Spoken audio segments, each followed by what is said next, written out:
Bel I mewn i'r canol gan Cei Connah. Ac arbediad o ergyd Cei Connah gan y golwr Andy Firth. Cyfle cynnar I Pen-y-bont. Mark Little yn canfod Cei Connah yn dda, a Cei Connah yn meddwl bod na rediad yn mynd I fynd. Wel, mae yna ddigwyddiad o fan hyn, mae Dan Jeffries wedi cael ei anfon o'r maes. A John Disney oddi lawr, mae yna ddigwyddiad oddi ar y bel, a Dan Jeffries sydd wedi cael ei hel o'r cae I Pen-y-bont. Miles Davies ar tafliad. Peniad ymlaen, allan o hi gan Danny Holmes, a'r ergyd yna. Wel, oedd hwnna ddim yn bell gan Miles Davies. Nath o daro hi'n dda, ac Andy Firth yn gorfod gwylio hwnna ar holl ffordd. Callum Bradley. Bradley. Yn cael ei wylio gan Cei Connah a Nathan Wood. Bradley sydd I llwyddo I ddianc rhag y ddau ohonyn nhw i'r canol, a Stratulis, a Ryan Stratulis yn ergydio dros y trawst am gyfle i'r chwaraewr canol cae, roi Cei Connah ar y blaen.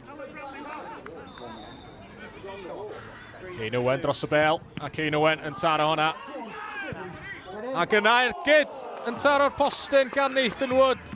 Yn sicr, doedd Andy Firth ddim am gyrraedd hwnna, os oedd hi yn y gornel.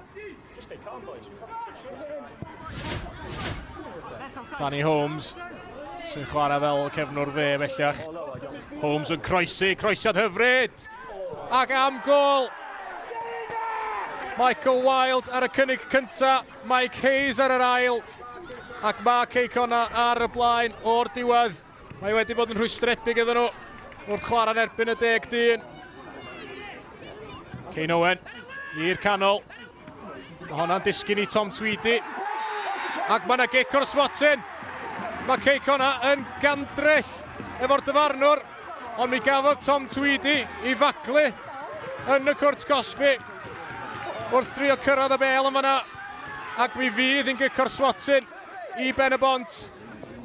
Nathan Wood a'r cyfle I unioni'r sgôr I Pen-y-bont. Ac am arbediad gan Andy Firth. Arbediad campus I lawr i'w dde. Doedd hi ddim yn ergyd ffôl o gwbl gan Nathan Wood. A beth sydd digwydd yn fan hyn? Os o gardyn coch, mae yna wthio, mae yna ffrio, a mae'r dyfarnwr Richard Harrington wedi gweld rhywbeth ac yn trio dweud bod yna gardyn coch. Dim byd I wneud efo'r gicwr swatyn, John Disney sydd wedi cael ei anfon o'r cae.